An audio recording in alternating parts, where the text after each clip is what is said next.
Muita gente nem liga. Acha que um número é apenas um número e, no máximo, serve para determinar a quantidade ou a medida de alguma coisa. Bem, talvez não seja tão simples assim. Segundo Pitágoras, filósofo e matemático grego do século VI a.C., o número é o archê, isto é, o elemento constitutivo de todas as coisas. Para o filósofo, dos números teria derivado a harmonia da natureza, que, por sua vez, seria o reflexo da harmonia destes mesmos números. Para entendermos tudo isso, é necessário irmos além da Bíblia.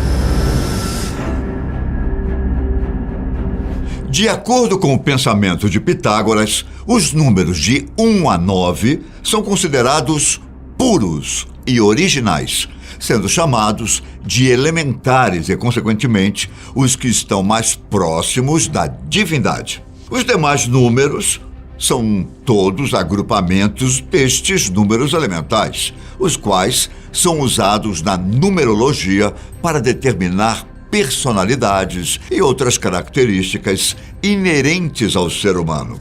Na numerologia, o 7 é o número da transformação.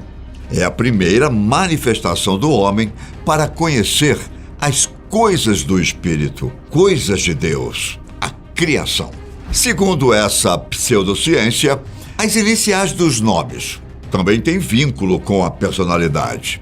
Sob o número 7, que são aqueles cujos nomes iniciam com G, P ou Y, estão as pessoas intuitivas, psíquicas, pensadoras, espiritualistas, esotéricas e reservadas.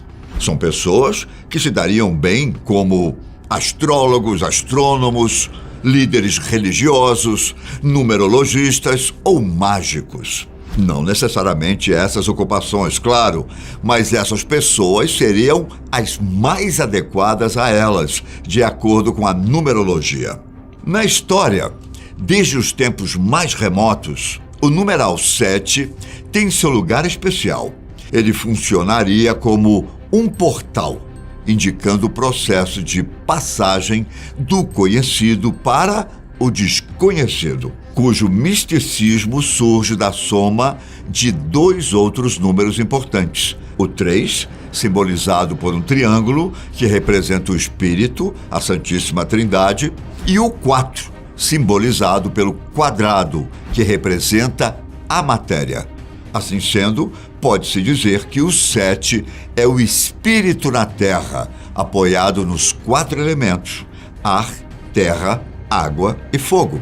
Na China antiga, o número 7 era associado ao princípio masculino do Yin, na dualidade existente nos fundamentos do universo, isto é, o Yin e Yang. Além disso, em diversas regiões chinesas, os cultos aos mortos eram feitos a cada 7 dias por 7 vezes. Isto é, no 7º dia após a morte, era realizado um culto em homenagem ao morto.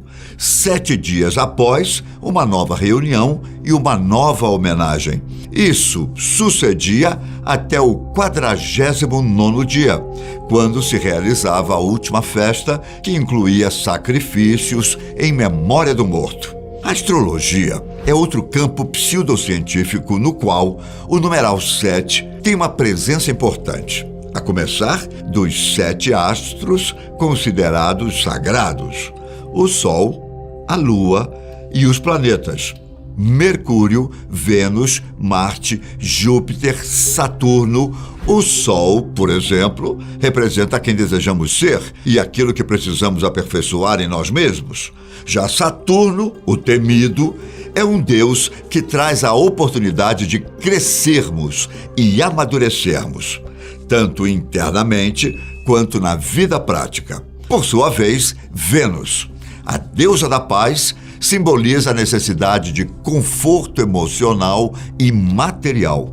Relacionamentos, afinidades, valores, capacidade de dar afeto e de apreciar a beleza. Mas por que o número 7 é considerado perfeito? Para início de conversa, o 7 é um número primo, isto é, só pode ser dividido por 1 e por ele mesmo. Aritmeticamente falando, ele é único. Ele não é múltiplo e nem divisor de nenhum outro número entre 1 e 10, ou seja, ele jamais será resultado de multiplicação ou divisão entre os algarismos deste grupo, a não ser, claro, se usarmos o numeral 1 nestas contas, que seria 7 vezes 1 ou 7 dividido por 1. Outro fato interessante sobre o 7 é que a soma dos números opostos entre 1 e 6 resulta justamente nesse número tão especial. Quer ver? 1 mais 6 é igual a 7. 2 mais 5 é igual a 7. E 3 mais 4 é igual a 7. Na cultura geral, também costumamos, conscientemente ou não, fazer uso da regra do 7. Por exemplo, na música, as notas básicas são 7. Dó, Ré, Mi, Fá, Sol, Lá, Si. São 7 também as maravilhas do mundo. Oficialmente, são elas: a Grande Pirâmide de Gizé, o Mausoléu de Helicarnasso, o Templo de Ártemis, a Estátua de Zeus, o Colosso de Rhodes, o Farol de Alexandria e os Jardins Suspensos da Babilônia. Quantos dias uma semana possui? 7, com base no calendário gregoriano. Temos o terrível costume de usar a expressão a 7 palmos abaixo da terra, quando nos referimos a alguém que foi sepultado. Em época de chuva, a natureza nos presenteia com o arco-íris, que, coincidentemente ou não, possui 7 cores. O período menstrual considerado normal é dividido em 4 ciclos de 7 dias. Todas as células do nosso corpo mudam a cada 7 anos. A matéria que envolve nosso corpo possui 7 níveis de densidade. Enfim, a lista é enorme. O número 7 também circunda a história do Brasil. Pero Vaz de Caminha, que enviou uma carta à coroa portuguesa falando sobre a nova descoberta. A escreveu em 7 páginas. A independência do Brasil é comemorada no dia 7 de setembro. Atualmente, o país está em sua 7ª Constituição.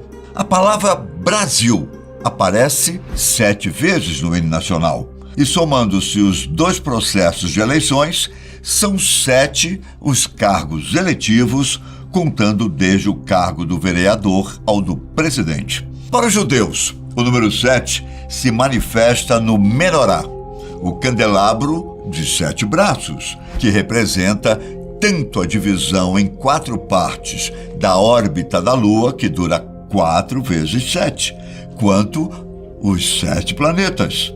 E na Bíblia Sagrada dos cristãos, o que encontramos a respeito do número 7? A Bíblia talvez seja a fonte que mais misticismo deu a este número, a começar pelo fato de Deus ter feito o mundo em 6 dias e ter reservado o 7º para descansar. No capítulo 41 de Gênesis, o leitor conhece a história do sonho do faraó egípcio, no qual subiam do rio 7 vacas, formosas, à vista e gordas de carne, e pastavam no prado. E eis que subiam do rio após elas outras 7 vacas, feias à vista e magras de carne, e paravam junto a outras vacas na praia do rio. E as vacas feias à vista e magras de carne comiam as 7 vacas formosas à vista e gordas. Então acordou o faraó. A versão da Bíblia escrita por Moisés é iniciada com 7 palavras em hebraico.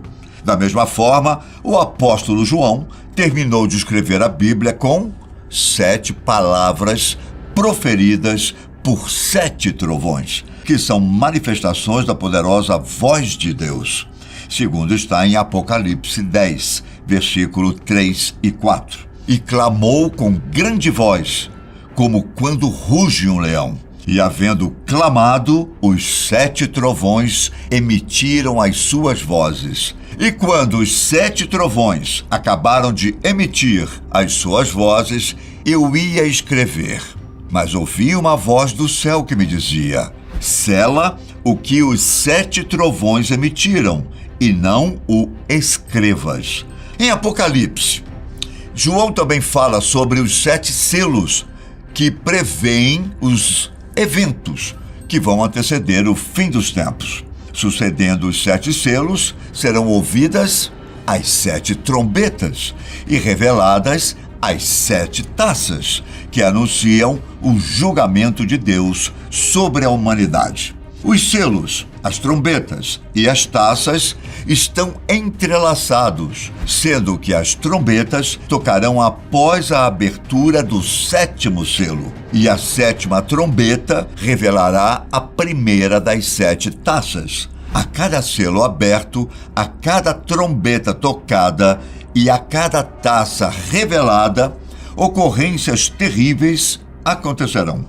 Catástrofes naturais, guerras, pragas, eventos, aliás, que já testemunhamos há muitos anos. Será possível que os primeiros selos já tenham sido abertos? Bom, há quem defenda essa teoria. O número 7 tem mesmo uma força incrível, e de forma segura isso não é explicado. No entanto, alguns se apegam no fato de ter sido um dia de paz para Deus, do seu descanso sagrado. Não à toa, domingo vem do latim e significa Dia do Senhor. É um dia dedicado ao descanso, além de dia de missa para a maioria dos cristãos. No decorrer da Bíblia, o 7 aparece diversas vezes, ora se manifestando como número positivo, ora não. Mas e nos demais casos em que o número aparece misticamente, mesmo não tendo vínculo com a Bíblia? Como já disse antes, o 7 é um número perfeito, tanto entre os humanos como na própria natureza. Enfim, dar certeza do misticismo que envolve esse número é o mesmo que tentar comprovar que 666 é o número da besta. Obrigado por assistir. Forte abraço e até a próxima.